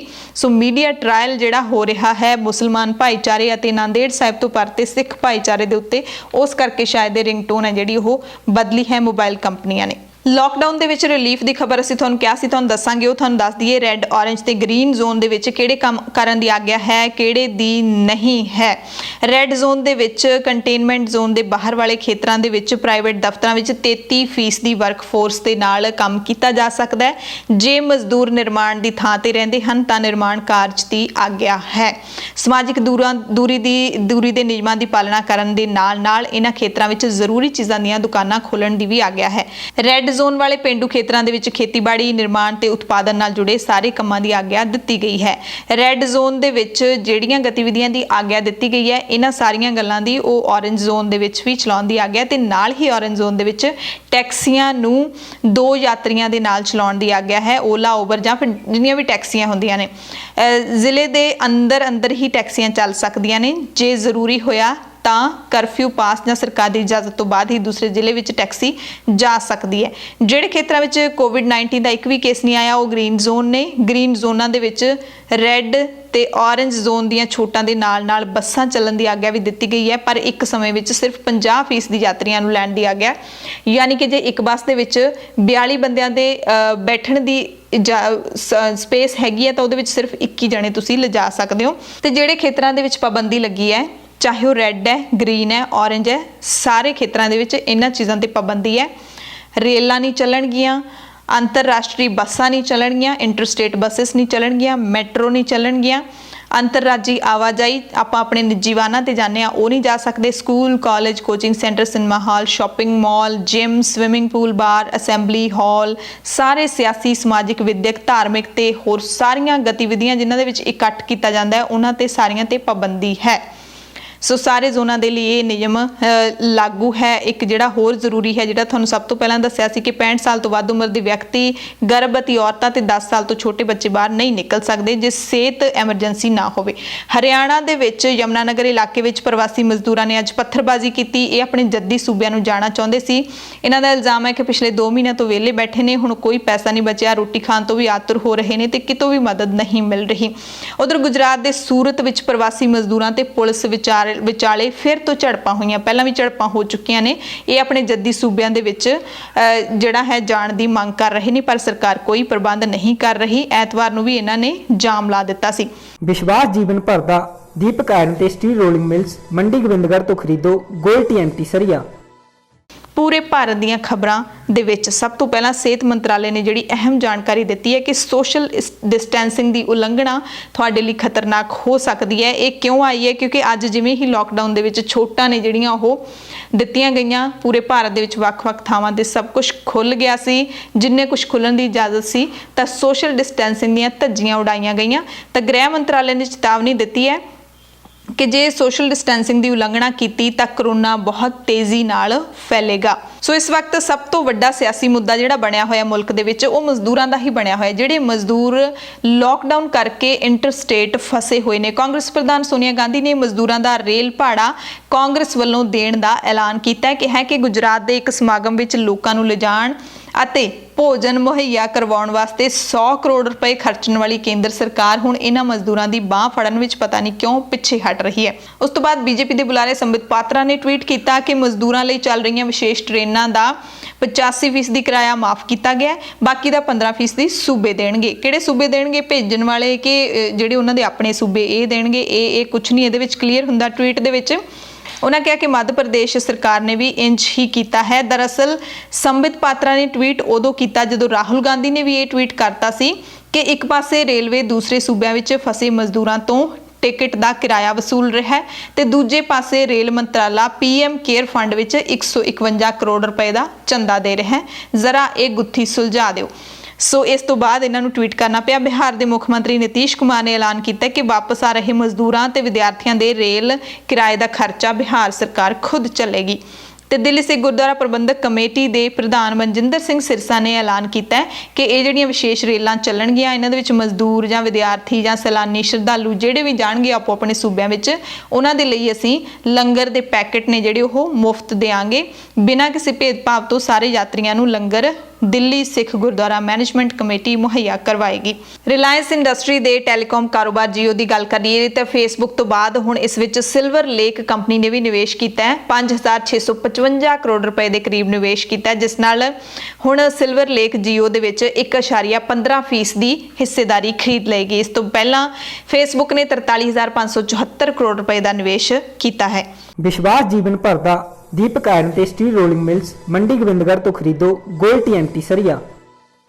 ਪੂਰੀ ਦੁਨੀਆ ਦੀਆਂ ਖਬਰਾਂ ਦੇ ਵਿੱਚ ਸਭ ਤੋਂ ਪਹਿਲਾਂ ਵੱਖ-ਵੱਖ ਦੇਸ਼ਾਂ ਦੀ ਕੋਵਿਡ-19 ਅਪਡੇਟ ਜਾਣ ਲਵਾਂਗੇ। ਸਭ ਤੋਂ ਵੱਧ ਕੇਸ ਅਮਰੀਕਾ ਦੇ ਵਿੱਚ ਹੀ ਨੇ 11,57,945, ਇੱਥੇ 67,680 ਲੋਕਾਂ ਦੀ ਮੌਤ ਹੋ ਚੁੱਕੀ ਹੈ। ਉਸ ਤੋਂ ਬਾਅਦ ਸਪੇਨ ਦੇ ਵਿੱਚ 25,264 ਲੋਕਾਂ ਦੀ ਮੌਤ ਹੋ ਚੁੱਕੀ ਹੈ। ਇਟਲੀ ਦੇ ਵਿੱਚ 2,10,717 ਕੇਸ ਨੇ। UK ਦੇ ਵਿੱਚ 28,520 ਮੌਤਾਂ ਹੋ ਚੁੱਕੀਆਂ ਨੇ। ਫਿਰ ਫਰਾਂਸ ਦੀ ਵਾਰੀ ਆਉਂਦੀ ਹੈ, ਜਰਮਨੀ, ਰੂਸ, ਤੁਰਕੀ, ਬ੍ਰਾਜ਼ੀਲ। रूस ਦੇ ਵਿੱਚ ਇਸ ਵਕਤ ਸਥਿਤੀ ਚਿੰਤਾਜਨਕ ਬਣੀ ਹੋਈ ਹੈ। रूस 'ਚ ਕੱਲ ਵੀ 10,000 ਨਵੇਂ ਮਾਮਲੇ ਆਏ ਸੀ ਤੇ ਅੱਜ ਵੀ ਇੱਕ ਦਿਨ ਦੇ ਵਿੱਚ 10,000 ਨਵੇਂ ਕੇਸ ਆਏ ਨੇ। 1,34,687 ਕੁੱਲ ਕੇਸ ਹੋ ਚੁੱਕੇ ਨੇ ਤੇ 1,280 ਲੋਕ ਨੇ ਜਿਹੜੇ ਮਾਰੇ ਜਾ ਚੁੱਕੇ ਨੇ। ਭਾਰਤ ਦੇ ਨਾਲ ਨਾਲ ਅੱਜ ਹੋਰ ਵੀ ਕਈ ਮੁਲਕਾਂ ਦੇ ਵਿੱਚ ਜਿਹੜੇ ਲਾਕਡਾਊਨ ਦੇ ਵਿੱਚ ਖੁੱਲ੍ਹਾਂ ਦਿੱਤੀਆਂ ਗਈਆਂ ਨੇ, ਛੋਟਾਂ ਦਿੱਤੀਆਂ ਗਈਆਂ ਨੇ। ਸਭ ਤੋਂ ਪਹਿਲਾਂ ਕੌਮੀ ਪੱਧਰ ਤੇ ਲਾਕਡਾਊਨ ਕਰਨ ਵਾਲਾ ਮੁਲਕ ਇਟਲੀ, ਇਸ ਨੇ ਵੀ ਕੁਝ ਪਾਬੰਦੀਆਂ ਹਟਾ ਦਿੱਤੀਆਂ ਨੇ। ਪਿਛਲੇ 2 ਮਹੀਨੇ ਦੇ ਲਾਕਡਾਊਨ ਤੋਂ ਬਾਅਦ ਹੁਣ ਇਟਲੀ ਦੇ ਵਿੱਚ ਮੌਤਾਂ ਦਾ ਅੰਕੜਾ ਬਿਲਕੁਲ ਹੇਠਲੇ ਪੱਧਰ ਤੇ ਪਹੁੰਚ ਗਿਆ। ਇਟਲੀ ਦੇ ਵਾਂਗ ਹੀ ਸਪੇਨ ਨੇ ਵੀ ਬਜ਼ੁਰਗਾਂ ਨੂੰ ਘਰ ਤੋਂ ਬਾਹਰ ਨਿਕਲਣ ਦੀਆਂ ਪਾਬੰਦੀਆਂ ਹਟਾ ਲਈਆਂ ਨੇ। ਫਰਾਂਸ ਨੇ ਬੱਚਿਆਂ ਦੇ ਖੇਡਣ ਦੇ ਵਿੱਚ ਢਿੱਲ ਦੇ ਦਿੱਤੀ ਹੈ। ਪੁਰਤਗਾਲ ਨੇ 6 ਹਫ਼ਤੇ ਪੁਰਾਣੀ ਮੈਡੀਕਲ ਐਮਰਜੈਂਸੀ ਹਟਾ ਦਿੱਤੀ ਹੈ। ਅਮਰੀਕਾ ਨੇ ਵੀ ਅੱਧੀਆਂ ਪਾਬੰਦੀਆਂ ਖਤਮ ਕਰ ਦਿੱਤੀਆਂ ਨੇ। ਉਸ ਤੋਂ ਬਾਅਦ ਅਮਰੀਕਾ ਦੇ ਰਾਸ਼ਟਰਪਤੀ ਡੋਨਾਲਡ ਟਰੰਪ ਦੇ ਬਿਆਨ ਦੀ ਗੱਲ ਕਰ ਲਈਏ, ਜਿਸ ਵਿੱਚ ਉਹਨਾਂ ਨੇ ਕਿਹਾ ਹੈ ਕਿ ਮੈਨੂੰ ਪੂਰਾ ਭਰੋਸਾ ਹੈ ਕਿ ਇਸ ਸਾਲ ਦੇ ਅੰਤ ਤੱਕ ਕੋਰੋਨਾ ਵਾਇਰਸ ਦੀ ਵੈਕਸੀਨ ਬਣ ਜਾਏਗੀ। ਟਰੰਪ ਨੇ ਇਹ ਬਿਆਨ ਹੈ ਜਿਹੜਾ ਫੌਕਸ ਨਿਊਜ਼ ਚੈਨਲ ਤੇ ਇੰਟਰਵਿਊ ਦੌਰਾਨ ਦਿੱਤਾ। ਵਾਇਰਸ ਕਿੱਥੋਂ ਪੈਦਾ ਹੋਇਆ, ਇਹ ਚਰਚਾ ਹਾਲੇ ਵੀ ਨਹੀਂ ਰੁਕ ਰਹੀ, ਕਿਉਂਕਿ ਜਿੰਨੀ ਦੇਰ ਤੱਕ ਪਤਾ ਨਹੀਂ ਲੱਗਦਾ, ਪੱਕਾ ਪੁਖਤਾ ਜਾਣਕਾਰੀ ਨਹੀਂ ਮਿਲ ਜਾਂਦੀ, ਇਹ ਚਰਚਾ ਚੱਲਦੀ ਰਹੇਗੀ। ਅਮਰੀਕਾ ਦੇ ਵਿਦੇਸ਼ ਮੰਤਰੀ ਮਾਈਕ ਪੋਂਪੀਓ ਨੇ ਇੱਕ ਟੀਵੀ ਇੰਟਰਵਿਊ 'ਚ ਦਾਅਵਾ ਕੀਤਾ ਹੈ ਕਿ ਇਸ ਬਾਰੇ ਪੱਕੇ ਸਬੂਤ ਨੇ ਕਿ ਕੋਰੋਨਾ ਵਾਇਰਸ ਇੱਕ ਲੈਬ ਦੇ ਵਿੱਚ ਪੈਦਾ ਹੋਇਆ। ਹਾਲਾਂਕਿ ਮਾਈਕ ਪੋਂਪੀਓ ਨੇ ਆਪਣੇ ਦਾਅਵੇ ਦੇ ਸਮਰਥਨ ਵਿੱਚ ਕੋਈ ਸਬੂਤ ਨਹੀਂ ਦਿੱਤਾ। ਪਰ ਜਿਹੜੇ ਅਮਰੀਕਾ ਦੇ ਰਾਸ਼ਟਰਪਤੀ ਡੋਨਾਲਡ ਟਰੰਪ ਨੇ, ਉਹ ਹਮੇਸ਼ਾ ਸਿੱਧੇ ਤੌਰ ਤੇ ਚੀਨ ਦਾ ਨਾਮ ਲੈ ਕੇ ਗੱਲ ਕਹਿੰਦੇ ਨੇ ਕਿ ਚੀਨ ਦੀ ਵੁਹਾਨ ਦੀ ਲੈਬ ਦੇ ਵਿੱਚੋਂ ਇਹ ਬਣਿਆ ਹੈ। ਚੀਨ ਦੇ ਵਿੱਚ ਕੋਵਿਡ-19 ਅਪਡੇਟ ਦੀ ਗੱਲ ਕਰ ਲਈਏ ਤਾਂ ਇੱਥੇ ਸਿਹਤ ਮੰਤਰਾਲੇ ਨੇ ਕਿਹਾ ਹੈ ਕਿ ਦੇਸ਼ ਦੇ ਵਿੱਚ 3 ਮਈ ਨੂੰ ਕੋਰੋਨਾ ਵਾਇਰਸ ਦੇ 3 ਨਵੇਂ ਮਾਮਲੇ ਸਾਹਮਣੇ ਆਏ ਨੇ, ਜਦਕਿ 2 ਮਈ ਨੂੰ ਇੱਥੇ ਸਿਰਫ 2 ਨਵੇਂ ਮਾਮਲੇ ਸਾਹਮਣੇ ਆਏ ਸੀ। ਹੁਣ 450 ਤੋਂ ਵੱਧ ਇੱਥੇ ਐਕਟਿਵ ਕੇਸ ਨੇ। ਕੁੱਲ ਗਿਣਤੀ ਜਿਹੜੀ ਇੱਥੇ ਮੌਤਾਂ ਦੀ ਹੈ, ਸਰਕਾਰੀ ਅੰਕੜਿਆਂ ਦੇ ਮੁਤਾਬਿਕ ਉਹ 4,633 ਦੱਸੀ ਜਾ ਰਹੀ ਹੈ ਤੇ ਕੁੱਲ ਮਰੀਜ਼ ਨੇ 82,880 ਦੱਸੇ ਜਾ ਰਹੇ ਨੇ।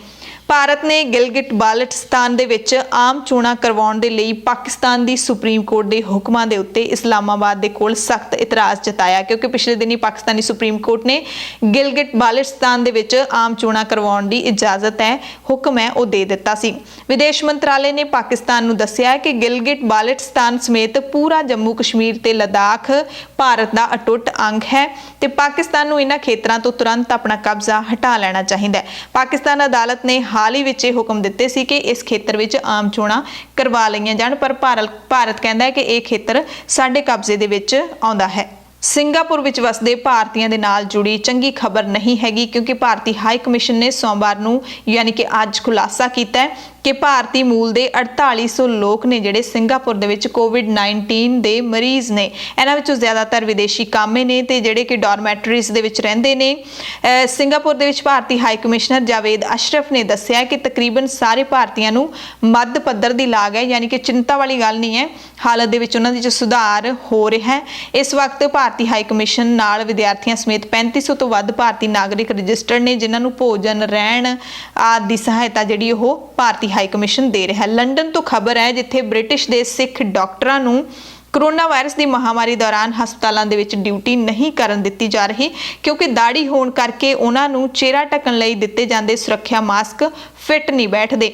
ਪਿਛਲੇ ਦਿਨੀ ਇੱਕ ਖਬਰ ਵੀ ਆਈ ਸੀ ਜਿੱਥੇ ਸਿੱਖ ਡਾਕਟਰ ਨੂੰ ਕਿਹਾ ਸੀ ਕਿ ਉਹ ਆਪਣੀ ਦਾੜੀ ਕਟਵਾ ਲਵੇ, ਪਰ ਉਹਨਾਂ ਨੇ ਇਨਕਾਰ ਕਰ ਦਿੱਤਾ ਸੀ। ਇਸ ਕਾਰਨ ਸਿੱਖਾਂ ਨੂੰ ਕੋਰੋਨਾ ਵਾਇਰਸ ਪੀੜਤਾਂ ਦਾ ਇਲਾਜ ਕਰਨ ਤੋਂ ਬਾਹਰ ਰੱਖਿਆ ਜਾ ਰਿਹਾ ਹੈ ਤੇ ਉਹਨਾਂ ਨੂੰ ਦਾੜੀ ਸ਼ੇਵ ਕਰਵਾਉਣ ਦੇ ਲਈ ਵੀ ਆਖਿਆ ਜਾ ਰਿਹਾ ਹੈ। ਸਿੱਖ ਡਾਕਟਰਾਂ ਨੇ ਕੌਮੀ ਸਿਹਤ ਸੇਵਾ ਯਾਨੀ ਕਿ NHS ਨੂੰ ਬਿਹਤਰ ਨਿੱਜੀ ਸੁਰੱਖਿਆ ਉਪਕਰਨ ਖਰੀਦਣ ਦੇ ਲਈ ਕਿਹਾ ਹੈ, ਤਾਂ ਜੋ ਉਹ ਵੀ ਸੰਕਟ ਦੇ ਦੌਰ ਦੇ ਵਿੱਚ ਆਪਣਾ ਯੋਗਦਾਨ ਪਾ ਸਕਣ। ਯਾਨੀ ਕਿ ਉਹਨਾਂ ਦੀ ਮੰਗ ਹੈ ਕਿ ਸਾਡੇ ਚਿਹਰੇ ਦੇ ਹਿਸਾਬ ਨਾਲ ਸਾਡੀ ਦਿੱਖ ਦੇ ਹਿਸਾਬ ਨਾਲ ਜਿਹੜੇ ਹੈਗੇ ਨੇ ਉਹ ਸੁਰੱਖਿਆ ਦੇ ਉਪਕਰਨ ਬਣਾਏ ਜਾਣ, ਖਰੀਦੇ ਜਾਣ, ਤਾਂ ਕਿ ਅਸੀਂ ਵੀ ਇਸ ਦੇ ਵਿੱਚ ਆਪਣਾ ਯੋਗਦਾਨ ਪਾ ਸਕੀਏ। ਸਿੱਖ ਡਾਕਟਰਸ ਐਸੋਸੀਏਸ਼ਨ ਨੂੰ ਅਜਿਹੇ 5 ਸਿੱਖ ਡਾਕਟਰਾਂ ਤੋਂ ਰਿਪੋਰਟਾਂ ਮਿਲੀਆਂ ਨੇ ਜਿਨ੍ਹਾਂ ਨੂੰ NHS ਹਸਪਤਾਲਾਂ ਦੀ ਸ਼ਿਫਟ ਤੋਂ ਬਾਹਰ ਕਰ ਦਿੱਤਾ ਗਿਆ ਕਿਉਂਕਿ ਉਹਨਾਂ ਨੇ ਦਾੜੀ ਕਟਵਾਉਣ ਤੋਂ ਇਨਕਾਰ ਕਰ ਦਿੱਤਾ ਸੀ। ਦੁਨੀਆ ਦੇ ਵਿੱਚ ਇੱਕ ਮੁਲਕ ਅਜਿਹਾ ਵੀ ਹੈ ਜਿੱਥੇ ਹਰ ਸਾਲ ਲੋਕਡਾਊਨ ਹੁੰਦਾ ਹੈ, ਬਾਲੀ ਹੈ, ਜਿਸ ਦਾ ਨਾਮ BBC ਟਰੈਵਲ ਨੇ ਇੱਕ ਰਿਪੋਰਟ ਦਿੱਤੀ ਹੈ ਕਿ ਇੱਥੇ ਨਵਾਂ ਸਾਲ ਜਦੋਂ ਸ਼ੁਰੂ ਹੁੰਦਾ ਹੈ ਤਾਂ ਉਦੋਂ 24 ਘੰਟੇ ਹੁੰਦੇ ਨੇ, ਜਿਹੜੇ ਅਗਲੇ 24 ਘੰਟੇ ਉਸ ਦੌਰਾਨ ਲੋਕ ਆਪਣੇ ਘਰਾਂ ਦੇ ਵਿੱਚ ਬੰਦ ਰਹਿੰਦੇ ਨੇ, ਯਾਨੀ ਕਿ ਇੱਕ ਪੂਰਾ ਦਿਨ ਤੇ ਇੱਕ ਪੂਰੀ ਰਾਤ। ਨਾ ਹੀ ਸੜਕਾਂ ਦੇ ਉੱਤੇ ਕੋਈ ਵਾਹਨ ਚੱਲਦਾ ਹੈ ਤੇ ਨਾ ਹੀ ਕੋਈ ਕਾਰੋਬਾਰ ਕਰਨ ਜਾਂਦਾ ਹੈ ਤੇ ਇਸ ਦਿਨ ਨੂੰ ਚੁੱਪ ਦਿਵਸ ਕਿਹਾ ਜਾਂਦਾ ਹੈ। ਇਹ ਇੱਥੇ ਇਸ ਮੁਲਕ ਦੇ ਵਿੱਚ ਬਾਲੀ ਦੇ ਵਿੱਚ ਇੱਕ ਰਵਾਇਤ ਹੈ ਤੇ ਰਵਾਇਤ ਦੇ ਮੁਤਾਬਿਕ ਬਾਂਸਾਂ ਦੇ ਵੱਡੇ ਵੱਡੇ ਪੁਤਲੇ ਨੇ ਜਿਹੜੇ ਉਹ ਨਵੇਂ ਸਾਲ ਮੌਕੇ ਖੜੇ ਕੀਤੇ ਜਾਂਦੇ ਨੇ। ਹਰ ਪਾਸੇ ਜਸ਼ਨ ਹੁੰਦੇ ਨੇ, ਪਰ ਅਗਲੇ 24 ਘੰਟਿਆਂ ਜਸ਼ਨ ਮਨਾਉਣ ਦੇ ਅਗਲੇ 24 ਘੰਟਿਆਂ ਤੱਕ ਸਭ ਕੁਝ ਸ਼ਾਂਤ ਹੋ ਜਾਂਦਾ ਹੈ, ਚੁੱਪ ਹੋ ਜਾਂਦਾ ਹੈ। ਲੋਕ ਲੰਘੇ ਸਾਲ ਦਾ ਮੁਲਾਂਕਣ ਕਰਦੇ ਨੇ ਤੇ ਅਗਲੇ ਸਾਲ ਦੇ ਲਈ ਆਪਣੇ ਜਿਹੜੇ ਰਣਨੀਤੀ ਹੈ ਉਹ ਬਣਾਉਂਦੇ ਨੇ ਤੇ ਅਜਿਹਾ ਕਰਨ ਨਾਲ ਇਸ ਮੁਲਕ ਦੀ ਸਰਕਾਰ ਤੇ ਲੋਕ ਮੰਨਦੇ ਨੇ ਕਿ ਵਾਤਾਵਰਣ ਹੈ ਜਿਹੜਾ 24 ਘੰਟਿਆਂ ਦੇ ਵਿੱਚ ਕਾਫੀ ਸੁਧਾਰ ਹੋ ਜਾਂਦਾ ਹੈ ਵਾਤਾਵਰਣ ਦੇ ਵਿੱਚ। ਸੋ ਪੰਜਾਬ, ਭਾਰਤ ਤੇ ਦੁਨੀਆ ਭਰ ਨਾਲ ਜੁੜੀਆਂ ਇਹ ਸਾਡੀਆਂ ਅਹਿਮ ਖਬਰਾਂ ਸੀ। ਅਸੀਂ ਕੱਲ ਨੂੰ ਫੇਰ ਤੋਂ ਤੁਹਾਡੇ ਨਾਲ ਇਸੇ ਸਮੇਂ ਤੇ ਜੁੜਾਂਗੇ ਤੇ ਤੁਸੀਂ ਜਿੱਥੇ ਵੀ ਕਿਤੇ ਪੰਜਾਬ ਤੋਂ ਬਾਹਰ ਫਸੇ ਹੋਏ ਹੋ ਜਾਂ ਫਿਰ ਪੰਜਾਬੀ ਨਾਗਰਿਕ ਵਿਦੇਸ਼ਾਂ ਦੇ ਵਿੱਚ ਫਸੇ ਹੋਏ ਨੇ ਜਾਂ ਬਾਹਰਲੇ ਸੂਬਿਆਂ ਦੇ ਵਿੱਚ ਫਸੇ ਹੋਏ ਨੇ, ਉਹ ਭਾਰਤ ਸਰਕਾਰ ਨੂੰ, ਪੰਜਾਬ ਸਰਕਾਰ ਨੂੰ ਅਪੀਲ ਕਰ ਸਕਦੇ ਨੇ, ਕੰਟੈਕਟ ਕਰ ਸਕਦੇ ਨੇ ਜਾਂ ਫਿਰ ਸਾਡੇ ਥਰੂ ਤੁਸੀਂ ਕੰਟੈਕਟ ਕਰ ਸਕਦੇ ਹੋ। ਤੁਸੀਂ ਸਾਨੂੰ ਜਾਣਕਾਰੀ ਦੇ ਸਕਦੇ ਹੋ, ਅਸੀਂ ਸਰਕਾਰ ਕੋਲ ਤੁਹਾਡੀ ਰਜਿਸਟ੍ਰੇਸ਼ਨ ਹੈ ਜਿਹੜੀ ਉਹ ਕਰਵਾ ਸਕਦੇ ਹਾਂ। ਇਸ ਤਰੀਕੇ ਨਾਲ ਤੁਸੀਂ ਆਪੋ ਆਪਣੇ ਘਰਾਂ ਦੇ ਵਿੱਚ ਵਾਪਸ ਹੈ ਜਿਹੜਾ ਉਹ ਆ ਸਕਦੇ ਹੋ। ਸੋ ਪੰਜਾਬੀਆਂ ਨੂੰ ਖਾਸ ਤੌਰ ਤੇ ਅਪੀਲ ਕਰਾਂਗੇ ਕਿ ਲੋਕਡਾਊਨ ਦੇ ਵਿੱਚ ਜਿੰਨੀ ਕੁ ਖੁੱਲ੍ਹ ਦਿੱਤੀ ਗਈ ਹੈ ਉਸ ਨੂੰ ਚੰਗੇ ਤਰੀਕੇ ਦੇ ਨਾਲ ਅਸੀਂ ਇਸਤੇਮਾਲ ਕਰੀਏ, ਕਿਉਂਕਿ ਬਹੁਤ ਲੋਕਾਂ ਦੇ ਕਾਰੋਬਾਰ ਠੱਪ ਹੋ ਚੁੱਕੇ ਸੀ। ਨਿੱਕੇ ਵੱਡੇ ਸਾਰੇ ਕਾਰੋਬਾਰ ਨੇ ਜਿਹੜੇ ਉਹ ਠੱਪ ਹੋ ਕੇ ਰਹਿ ਗਏ ਨੇ ਇੱਕ ਵਾਰੀ, ਕਿਉਂਕਿ 40 ਦਿਨ ਤੋਂ ਵੱਧ ਦਾ ਇਹ ਕਰਫਿਊ ਹੋ ਚੁੱਕਿਆ ਤੇ ਹਲੇ 17 ਮਈ ਤੱਕ ਹੋਰ ਚੱਲਣਾ ਹੈ। ਕੁਝ ਕੁ ਘੰਟਿਆਂ ਦੀ ਢਿੱਲ ਦਿੱਤੀ ਗਈ ਹੈ। ਉਹਨਾਂ ਕੁਝ ਘੰਟਿਆਂ ਦੇ ਵਿੱਚ ਲਾਹਾ ਜਿਹੜਾ ਤੁਸੀਂ ਲੈ ਸਕਦੇ ਹੋ ਆਪਣੇ ਕੰਮ ਕਰਕੇ, ਵਪਾਰਿਕ ਕੰਮ ਕਰਕੇ, ਉਹ ਜ਼ਰੂਰ ਲਈਏ ਤੇ ਪਰ ਮਾਹੌਲ ਹੈ ਖਰਾਬ ਨਾ ਕਰੀਏ। ਸੋਸ਼ਲ ਡਿਸਟੈਂਸਿੰਗ ਦਾ ਧਿਆਨ ਰੱਖੀਏ, ਕਿਉਂਕਿ ਪੰਜਾਬ ਦੇ ਵਿੱਚ ਜਿਸ ਤਰੀਕੇ ਦੇ ਨਾਲ ਬਿਨਾਂ ਲੱਛਣਾਂ ਤੋਂ COVID-19 ਜਾਂ ਕਰੋਨਾ ਵਾਇਰਸ ਦੇ ਪੋਜ਼ਿਟਿਵ ਮਰੀਜ਼ ਪਾਏ ਜਾ ਰਹੇ ਨੇ, ਉਹਨਾਂ ਨੂੰ ਦੇਖ ਕੇ ਸਥਿਤੀ ਹੈ ਜਿਹੜੀ ਉਹ ਚਿੰਤਾਜਨਕ ਲੱਗ ਰਹੀ ਹੈ। ਪਰ ਸਰਕਾਰਾਂ ਨੇ ਜਿਹੜੀਆਂ ਉਹ ਸ਼ਾਇਦ ਸੁੱਤੀਆਂ ਪਈਆਂ ਨੇ। ਖਾਸ ਕਰਕੇ ਆਪਣੇ ਮੁਲਕ ਦੀਆਂ ਸਰਕਾਰਾਂ ਦੀ ਗੱਲ ਕਰ ਲਈਏ, ਸਰਕਾਰੀ ਲੀਡਰਾਂ ਦੀ ਗੱਲ ਕਰ ਲਈਏ ਜਾਂ ਫਿਰ ਕੈਬਨਿਟ ਮੰਤਰੀਆਂ ਦੀ, ਜਿੰਨੇ ਵੀ ਜ਼ਿਆਦਾਤਰ ਲੀਡਰ ਨੇ, ਜਿਹੜੀ ਜ਼ਿਆਦਾਤਰ ਗਿਣਤੀ ਹੈ, ਉਹ ਇਹੋ ਜਿਹੀ ਸੋਚ ਦੇ ਮਾਲਕ ਨੇ ਕਿ ਜੇ ਨਾ ਜਾਣੀਏ ਕਿ ਪੂਰੇ ਭਾਰਤ ਦੇ ਵਿੱਚ ਹੀ ਕਰੋਨਾ ਵਾਇਰਸ ਦੀ ਬਿਮਾਰੀ ਹੁੰਦੀ, COVID-19 ਸਿਰਫ ਇੱਥੇ ਹੀ ਫੈਲਿਆ ਹੁੰਦਾ, ਪੂਰੀ ਦੁਨੀਆ ਸੁਰੱਖਿਅਤ ਹੁੰਦੀ, ਤਾਂ ਇਹਨਾਂ ਲੀਡਰਾਂ ਨੇ, ਇਹਨਾਂ ਮੰਤਰੀਆਂ ਨੇ, ਇਹਨਾਂ ਸਰਕਾਰੀ ਨੌਕਰਾਂ ਨੇ ਕਦੋਂ ਦੇ ਵਿਦੇਸ਼ੀ ਦੌਰਿਆਂ ਤੇ ਚਲੇ ਜਾਣਾ ਸੀ ਇੱਥੇ ਲੋਕਾਂ ਨੂੰ ਇਸੇ ਤਰ੍ਹਾਂ ਛੱਡ ਕੇ। ਕਿਉਂਕਿ ਇਸ ਤਰ੍ਹਾਂ ਕਈ ਵਾਰੀ ਹੋਇਆ ਜਦੋਂ ਸਮੱਸਿਆਵਾਂ ਹੁੰਦੀਆਂ ਨੇ, ਲੋਕ ਸਮੱਸਿਆਵਾਂ ਦੇ ਵਿੱਚ ਘਿਰੇ ਹੁੰਦੇ ਨੇ, ਕੁਦਰਤੀ ਆਫਤਾਂ ਹੁੰਦੀਆਂ ਨੇ, ਤਾਂ ਕਈ ਵਾਰੀ ਦੇਖਿਆ ਕਿ ਸਾਡੇ ਸੂਬੇ ਦੇ ਵੀ ਮੁੱਖ ਮੰਤਰੀ ਕਈ ਵਾਰੀ ਬਾਹਰ ਹੁੰਦੇ ਨੇ ਤੇ ਇਹੋ, ਕਿਉਂਕਿ ਹੁਣ ਤਾਂ ਚੱਲਦੀ ਗਰਮੀਆਂ ਦੀਆਂ ਛੁੱਟੀਆਂ ਰਹੀਆਂ ਨੇ, ਗਰਮੀਆਂ ਦੀਆਂ ਛੁੱਟੀਆਂ ਵਿੱਚ ਤਾਂ ਇਹ ਸਾਰੇ ਸਿਆਸਤਦਾਨ ਨੇ ਜਿਹੜੇ ਉਹ ਪਹਾੜਾਂ ਦੀਆਂ ਸੈਰਾਂ ਤੇ ਜਾਂਦੇ ਨੇ ਜਾਂ ਫਿਰ ਠੰਡੇ ਮੁਲਕਾਂ ਦੇ ਵਿੱਚ ਚਲੇ ਜਾਂਦੇ ਨੇ। ਪੈਸਾ ਤਾਂ ਵਾਧੂ ਹੈ, ਜਨਤਾ ਦੇ ਸਿਰ ਤੇ ਕਮਾਇਆ ਹੋਇਆ ਪੈਸਾ ਜਾਂ ਫਿਰ ਰਿਸ਼ਵਤਖੋਰੀ ਨਾਲ ਕਮਾਇਆ ਹੋਇਆ ਪੈਸਾ। ਕੁਛ ਕੁ ਲੀਡਰ ਨੇ ਗਿਣਤੀ ਦੇ ਜਿਹੜੇ ਕਿ ਚੰਗੇ ਨੇ, ਲੋਕਾਂ ਦੇ ਸੇਵਾਦਾਰ ਬਣ ਕੇ ਕੰਮ ਕਰਦੇ ਨੇ, ਬਾਕੀ ਜਿਹੜੇ ਨੇ ਬਹੁ ਗਿਣਤੀ ਇਹੋ ਜਿਹੀਆਂ ਦੀ ਹੈ। ਉਹ ਤਾਂ ਚੰਗੀ ਗੱਲ ਹੈ ਕਿ ਪੂਰੀ ਦੁਨੀਆ ਦੇ ਵਿੱਚ, ਪੂਰੀ ਦੁਨੀਆ ਇਸ ਬਾਰੇ ਇੱਕ ਲਾਈਨ ਦੇ ਵਿੱਚ ਖੜੀ ਹੈ। ਇਸ ਵਕਤ ਕਿਤੇ ਵੀ ਇਹ ਜਾ ਨਹੀਂ ਸਕਦੇ ਹੈਗੇ, ਸਾਰੇ ਕਿਤੇ ਲੋਕਡਾਊਨ ਹੈ, ਸਾਰੀ ਆਵਾਜਾਈ ਬੰਦ ਹੈ। ਸੋ ਸਾਰੇ ਆਪੋ ਆਪਣੇ ਘਰਾਂ ਦੇ ਵਿੱਚ ਬੈਠੇ ਨੇ। ਤੁਸੀਂ ਵੀ ਇਹ ਜ਼ਰੂਰ ਕਰੋ ਕਿ ਆਸ ਨਾ ਰੱਖੋ, ਕਿਸੇ ਤੋਂ ਬਹੁਤੀ ਆਸ ਨਾ ਰੱਖੋ। ਜ਼ਿੰਮੇਵਾਰੀ ਤਾਂ ਹੁੰਦੀ ਹੈ ਸਰਕਾਰਾਂ ਦੀ, ਵੋਟਾਂ ਲੈ ਕੇ ਤੁਹਾਡੇ ਤੋਂ ਸਰਕਾਰਾਂ ਬਣਾਉਂਦੇ ਨੇ, ਜ਼ਿੰਮੇਵਾਰੀ ਪੂਰੀ ਹੁੰਦੀ ਹੈ ਹਰ ਇੱਕ ਸਹੂਲਤ ਦੇਣ ਦੀ, ਜਿਵੇਂ ਵਿਦੇਸ਼ਾਂ ਦੇ ਵਿੱਚ ਸਰਕਾਰਾਂ ਦਿੰਦੀਆਂ ਨੇ। ਪਰ ਜੇ ਨਹੀਂ ਨਿਭਾਉਂਦੇ ਤਾਂ ਆਪਣਾ ਜਿਹੜਾ ਧਿਆਨ ਹੈ ਆਪ ਜ਼ਰੂਰ ਰੱਖੋ ਤੇ ਹਜ਼ੂਰ ਸਾਹਿਬ ਤੋਂ ਜਿਹੜੀ ਆਈ ਸੰਗਤ ਹੈ ਉਹ ਵੀ ਆਪਣਾ ਧਿਆਨ ਜ਼ਰੂਰ ਰੱਖੇ, ਚੜ੍ਹਦੀ ਕਲਾ ਦੇ ਵਿੱਚ ਰਹੇ, ਕਿਉਂਕਿ ਉਹ ਸਾਰੇ ਕਹਿ ਰਹੇ ਨੇ ਕਿ ਸਾਨੂੰ ਕੋਈ ਬਿਮਾਰੀ ਨਹੀਂ, ਪਰ ਸਾਨੂੰ ਕਰੋਨਾ ਵਾਇਰਸ ਪੋਜ਼ਿਟਿਵ ਰਿਪੋਰਟਾਂ ਨੇ ਜਿਹੜੀਆਂ ਉਹ ਦੱਸੀਆਂ ਜਾ ਰਹੀਆਂ ਨੇ। ਰਿਪੋਰਟਾਂ ਹੱਥਾਂ ਵਿੱਚ ਵੀ ਨਹੀਂ ਫੜਾਈਆਂ ਜਾ ਰਹੀਆਂ, ਸਿਰਫ ਜ਼ੁਬਾਨੀ ਉਹਨਾਂ ਨੂੰ ਦੱਸਿਆ ਜਾ ਰਿਹਾ ਕਿ ਤੁਸੀਂ ਪੋਜ਼ਿਟਿਵ ਹੋ, ਤੁਸੀਂ ਨੈਗੇਟਿਵ ਹੋ। ਤਾਂ ਉਹ ਬੜੀ ਚਿੰਤਾ ਦੇ ਵਿੱਚ ਹੈਗੇ ਨੇ ਕਈ ਲੋਕ ਤੇ ਉਹਨਾਂ ਨੂੰ ਜ਼ਰੂਰ ਆਪਣਾ ਧਿਆਨ ਰੱਖਣ ਦੀ ਲੋੜ ਹੈ। ਸੋ ਤੁਸੀਂ ਸਾਰੇ ਪਰਹੇਜ਼ ਰੱਖੋ, ਸੁਰੱਖਿਅਤ ਰਹੋ, ਚੜ੍ਹਦੀ ਕਲਾ ਦੇ ਵਿੱਚ ਰਹੋ, ਦੂਸਰਿਆਂ ਦੀ ਮਦਦ ਜ਼ਰੂਰ ਕਰਦੇ ਰਹੋ ਤੇ ਉਹ ਲੋਕ ਜ਼ਰੂਰ ਧਿਆਨ ਰੱਖਣ। ਹੁਣੇ ਥੋੜੀ ਦੇਰ ਪਹਿਲਾਂ ਇੱਕ ਵੀਡੀਓ ਦੇਖਿਆ ਸੀ ਜਿਹਦੇ ਵਿੱਚ ਅਨਾਉਂਸਮੈਂਟ ਹੋ ਰਹੀ ਹੈ, ਪਿੰਡ ਦੇ ਵਿੱਚ ਲੋਕ ਕਹਿ ਰਹੇ ਨੇ ਕਿ ਹਜ਼ੂਰ ਸਾਹਿਬ ਤੋਂ ਜਿਹੜੇ ਆਏ ਨੇ ਉਹ ਘਰਾਂ ਦੇ ਵਿੱਚ ਨਾ ਆਉਣ, ਉਹ ਸਾਡੇ ਪਿੰਡ 'ਚ ਨਾ ਵੜਨ। BBC ਨੇ ਵੀ ਕੱਲ ਇੱਕ ਰਿਪੋਰਟ ਕੱਢੀ ਸੀ ਜਿਸ ਦੇ ਵਿੱਚ ਪੰਜਾਬੀ ਨੌਜਵਾਨ, ਸਿੱਖ ਨੌਜਵਾਨ ਜਿਹੜਾ ਕਿ ਹਜ਼ੂਰ ਸਾਹਿਬ ਤੋਂ ਵਾਪਸ ਆਇਆ, ਉਸਨੇ ਦੱਸਿਆ ਕਿ ਮੈਨੂੰ ਪਿੰਡ ਵਾਲੇ ਹੁਣ ਬੁਰਾ ਭਲਾ ਜਿਹੜਾ ਬੋਲ ਰਹੇ ਨੇ ਕਿ ਤੂੰ ਹੁਣ ਪਿੰਡ 'ਚ ਨਾ ਵੜੀ ਕਿਉਂਕਿ ਤੈਨੂੰ ਲਾਗ ਲੱਗ ਗਈ ਹੈ। ਸੋ ਇਹੋ ਜਿਹੀਆਂ ਘਟੀਆ ਮਾਨਸਿਕਤਾ ਵਾਲੀਆਂ ਗੱਲਾਂ ਨੇ, ਇਹਨਾਂ ਤੋਂ ਆਪਾਂ ਬਚ ਕੇ ਰਹੀਏ। ਧੰਨਵਾਦ। ਕੱਲ ਨੂੰ ਫਿਰ ਇਸੇ ਸਮੇਂ ਤੇ ਮਿਲਾਂਗੇ। ਵਿਸ਼ਵਾਸ ਜੀਵਨ ਭਰ ਦਾ ਦੀਪਕ ਆਇਰਨ ਤੇ steel rolling mills Mandi Gobindgarh ਤੋਂ ਖਰੀਦੋ। Gold TNT ਸਰੀਆ।